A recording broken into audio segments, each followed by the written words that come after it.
Hey guys, it's Dave and welcome to the Weird Kid Show. It's awesome having you here today. So this is part 2 of the Frankenstein display, okay? It's going to be many parts. So if you haven't watched part 1, I'll put the link down below. You got to watch that and then watch the progression of this mammoth build. This is a big build for me and it's involved. Now, I don't think I'll be releasing parts consecutively because there's going to be gaps to where I'm going to be gathering materials and supplies.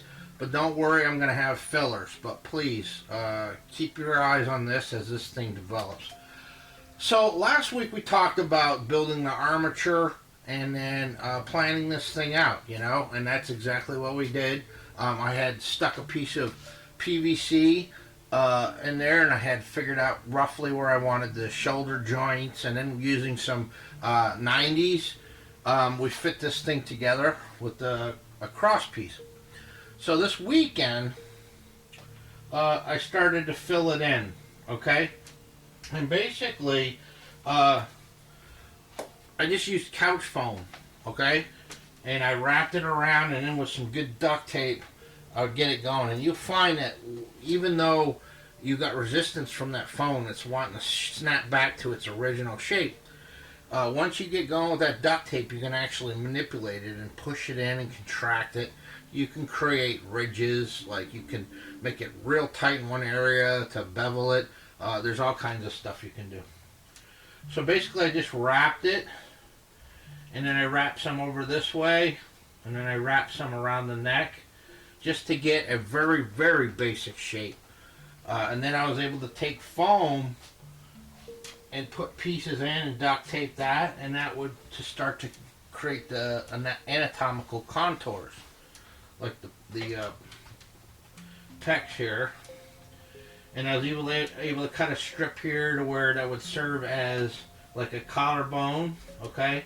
And then I put some of the cushions, when you get them sometimes, will have this batten attached to it. This particular cushion had this batten attached to it. And this stuff is great. It's not like regular cotton. It doesn't come apart like regular cotton does. It's synthetic, I believe. Okay? But you can stretch this stuff out, or you can wad it up and then put it in different areas. Like I used it here for his biceps, okay, just to build his arms up a little bit. Now he's still thin, okay, and he's got a little bit more. Last week, what I didn't tell you was last week I was looking at the proportion and I thought, okay, it's too tall, there's not enough neck, so I ended up cutting the PVC down. You can do a number of things. You can measure, if you're a tall person or whatever, you can measure yourself, like measure from your waist up to your shoulders to calculate how much spine you'll have to the shoulders. You can measure how wide a person's shoulders are, okay? Or just use your own specifications. Eyeball it like I do, and that's what I do, is eyeball it. So I got them all filled in. Got to work in here with Haley. Haley was with me, and she had to jump in on the fun, and she created this thing. I gave her some foam and some cut up pool noodles and some duct tape, and so she created this piece here. She wanted to contribute to the cause and help Daddy, and proud of her, so that was fun. And this is what I accomplished here. So for the most part, he's done. Alright, now his pelvis or his torso is a lot longer than I would like now. Ideally, it should come to about here. I would say that this would be about where his waist would begin. And then there's his abdomen and then his pectoral muscles. But he's going to be wearing a synthetic fur tunic. Okay, and the tunic in Son of Frankenstein goes past the waist, you know, and it goes down to about the top half of the, you know, the thigh. So it's okay that it's going to have a bit more length to it, because we could even put a belt on him. All right. Now he's also a bit thinner. Okay, he seemed like he'd be a skinny man. That's going to be okay too, because we're just filling it out with the baggy clothes it gives the illusion of that he could be a lot more filled out. When we put that fur tunic on it, it's going to come out to about here, so it's all going to fill out. It'll all make sense at the end. Okay, so what am I going to do now? Well, I'm looking at this neck. Okay, I'm going to take you off there, Frank. Put you aside. So I'm looking at this neck, and I'm thinking, okay, I can go two options to hide this thing. One of the things that I thought about is I bought a canvas painter's tarp, and I thought I could cut it up into strips and then weather it and then wrap it around the neck like he's got some old bandages still around his neck when the doctor sewed the head on. Or I could go with the latex and blue shop towel method and latex it, and that way too I could start adding some details in there, you know, like the arteries and you know, give it some detail. So I thought, okay, you know what, hell with it, I'm gonna go ahead and I am going to latex it. Well, come to find out, I think I exhausted my blue shop towel supply, because I can't find it. I knew I had some left over, but I can't find it. But I did find this one lowly, sad blue shop towel. But you know what? I think it's enough for me to run with and get done with what I need to get done. So I'm going to use it. I'm going to run with it. Alright, so we're going to be doing latex and shop towel details on this neck with one tattered blue shop towel. You're going to want to stick around for this. Thanks for being here. Check this out. I got my little bowl of casting latex. I got some cotton. And I got my poor little blue shop towel. Alright. Now, I have an opportunity here to give this thing some detail that it otherwise wouldn't have. And so what I've done, went online and just looked up some anatomy. Okay. And we got some characteristics that you see that, you know, like the trachea, and then there's a set of muscles that's part of your, I guess you call them the traps, or the, you know, part of your lats in the back here, which ties into your neck, and then of course artery and stuff like that. So what I'm able to do is just, first thing I'm going to do is I'm going to go ahead and just got this bigger brush. I'm going to go ahead and paint on some latex. Now I only need to go to about the base of the neck. I only need to go to about the base of the neck because you're going to have, it's got a black shirt that's going to go on underneath.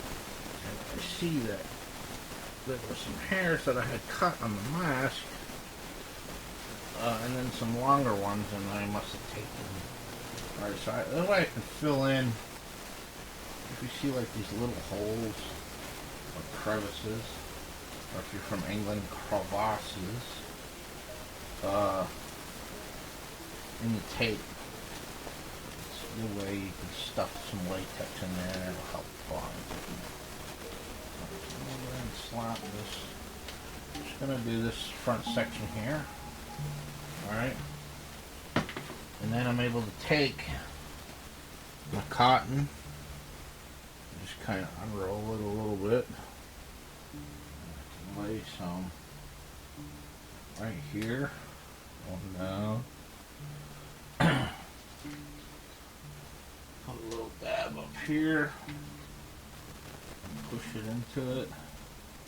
We're not going to see this part up here, but all the details are going to be right through here in the front. So yeah, this is how Jack Pierce created Boris Karloff, Frankenstein's monster, using cotton and latex. Pretty amazing, you think about it. Because they didn't have prosthetics and stuff back in the day. Nowadays, you'll sculpt a form, and then you mold it, and then you can pour it in either silicone or,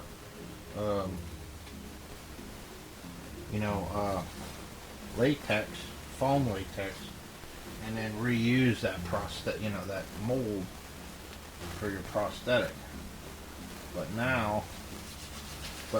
You have that now, but back then Jack Pierce had to recreate that look on Boris Karloff's monster every single time they shot, which is, it's crazy because, to be able to do that and not have any continuity issues.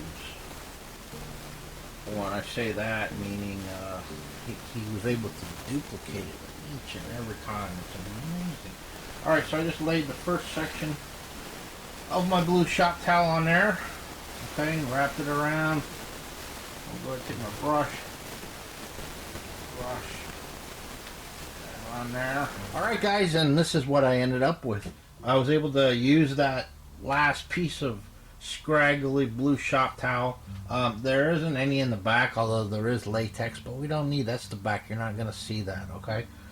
And this stuff dries pretty quick. I mean, I got some pooled areas where I wanted to fill in that are still wet, but for the most part, it's dry. So, here's a moment of truth for me, because while I was doing this, something occurred to me that, his head would have been sewn on the body. So, what I think I'm going to do, I think I'm going to cut his head. Not off, but I'm going to cut from here across. Alright.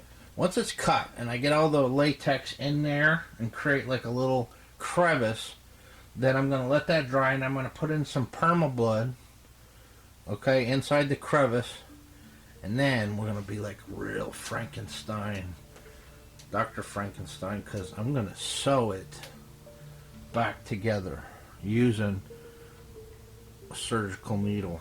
Not really, it's a pack of needles you can buy, and what I'm using is this thick imitation sinew. It comes in rolls, and you can find this in like Hobby Lobby or Michael's, and they usually sell it where they sell the leather work material. This stuff is amazing because you can't break it, and it's virtually unbreakable. It's so strong. It's covered with wax, so it lasts forever, and what you can do is you can peel it if you want thinner strips. Alright, so there's that. Okay, so basically all I'm going to do now is I'm going to go ahead and cut his neck open. And I think I'll try to use a little tool and to stuff in the edges. I want it to, be beveled just a little bit. Alright, and then get that latex in there, let it dry. I'm going to put the perma-blood, and we're going to come back while I'm in the process of sewing it back together so you can see that. Alright, this is getting good, guys. Alright guys, so I went ahead and I painted this neck up. Alright, and I used some brown and flesh color as the base color, and then I started to dry. I have this dark green that I dry brush on there, and then I just started stepping it up a little bit. There's like two different shades of light green, and then I don't know if you can see it, but I just put subtle purples like lavender in there, just to kind of break it up a little bit and for a continuation of what I had done on the mask. So now what I'm going to do, as I told you, is I'm going to use some of my Pale Night Perma-Blood. Okay, this stuff is great. You can get it in different shades. You can get it in like dark, already coagulated, and or bright red for wet and fresh. This is pretty good stuff, and this stuff goes a long way. And it dries pretty quick too. So I'm going to grab me some of that, and I'm going to force it inside where I had cut it with the razor knife. So I got that permablood in there. Alright, and it's not dry yet. It will dry quick, but you know what? I don't think I need to wait for it to dry in order to start stitching it up. And so I told you where I got this imitation sinew, and it's thick, and I want it thick. I've got this curved needle, but still I'm probably going to need something like this to punch it through. So I'm going to grab a hold of that. I'm going to start over here. I hope you can see it. Punch it through.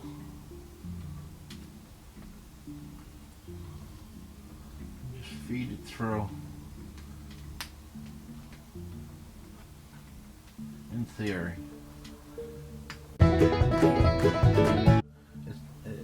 It's going to take doing it by hand to punch it through, to be able to fish it around, to be able to get it to pop out here. That, or I'm not a very talented surgeon. I don't know. It's the first time I've done this. I break the needle just like that. Alright, well, I'm going to keep working on this.